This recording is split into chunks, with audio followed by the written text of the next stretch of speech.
અમરેલીના જિલ્લા પંચાયતના ઉપક્રમે ધારી સામૂહિક આરોગ્ય કેન્દ્ર ખાતે પ્રાથમિક આરોગ્ય કેન્દ્ર ભાડેના સંયુક્ત ઉપક્રમે સર્વરોગ નિદાન કેમ્પનું આયોજન કરાયું છે। તેમાં સાથે આધાર કાર્ડ, આભા કાર્ડ, આયુર્વેદિક ઓપીડી તેમજ ડેન્ટલ તેમજ વિશ્વ વસ્તી અઠવાડિયુંની ઉજવણી તેમજ ફિઝિયોથેરાપી તેમજ જનરલ ઓપીડી લેવામાં આવેલી છે, જેમાં 148 લાભાર્થીઓએ આ કેમ્પનો લાભ લીધો હતો। આ કેમ્પમાં અમરેલી જિલ્લા આરોગ્ય સમિતિના ચેરમેન જે 108ની જેમ કામ કરતા અશ્વિનભાઈ કુંજળિયાના અધ્યક્ષસ્થાને રાખવામાં આવ્યું હતું। આ કેમ્પમાં ઉપસ્થિત ડોક્ટર બસિયા તેમજ અતુલભાઈ કાનાણી, ભૂપતભાઈ વાળા, આરોગ્ય વિભાગના સ્ટાફના અધિકારીઓ હાજર રહ્યા હતા।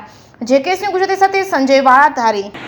અમરેલી જિલ્લા પંચાયત દ્વારા આરોગ્ય સમિતિના વિભાગ દ્વારા જિલ્લા પંચાયતના સૌ સહયોગ સાથી સભ્યો, ધારાસભ્યો, બધાય જિલ્લા પંચાયતના પ્રમુખ બધાએ અમે નક્કી કર્યું હતું કે આરોગ્ય કેમ્પ 34 સીટ જિલ્લા પંચાયતની આવે, 34 સીટ ઉપર આજ સવારે 15/7/2024ના રોજ એક જ સાથે 9 થી 1 આભાર કાર્ડ, આયુષ્માન કાર્ડ અને આપણે આધાર કાર્ડ, આયુષ્માન કાર્ડ ને આભા કાર્ડ તેની વ્યવસ્થા કરી અને આ ધારી મુકામે અધ્યક્ષ અમારા ભૂપતભાઈ વાળા, અમારી સાથે દાદભાઈ તેલખાણીયાના માજી તાલુકા પંચાયત સભ્ય, ડીએસઓ મકવાણા સાહેબ, બસિયા સાહેબ, તમામ સ્ટાફ ઉપસ્થિત અને લોકોની સુખાકારી માટે સેવાડાના માનવી સુધી કોઈ આ ચોમાસું આવ્યું ને રોગચાળો હોય, સેવાડાના માનવી સુધી કોઈ વંચિત ન રહે આયુષ્માન કાર્ડ વગેરેના, એટલે આ આયોજન ભાજપ સરકાર દ્વારા, જિલ્લા પંચાયત દ્વારા, આરોગ્ય સમિતિ દ્વારા કરવામાં આવ્યું છે।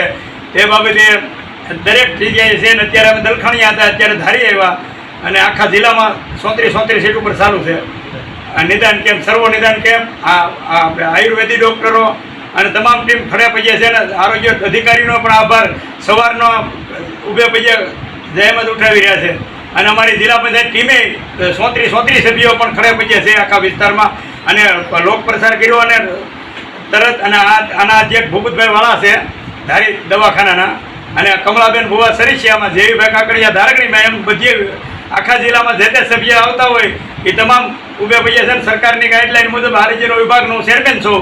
તે બાબતે આ બાબતે જે ઘટતું કરવા, જે ખૂટતી સુવિધા છે એ પૂરી સરકારમાં માંગણી કરી। કોઈ એમ્બ્યુલન્સની ટૂંક સમયમાં દવાખાનાનું લોકાર્પણ થાય, થોડુંક કામગીરી બાકી છે, એ બાબતે સરકાર ચિંતિત છે અને અમારી જિલ્લા પંચાયતની ટીમે ચિંતિત છે।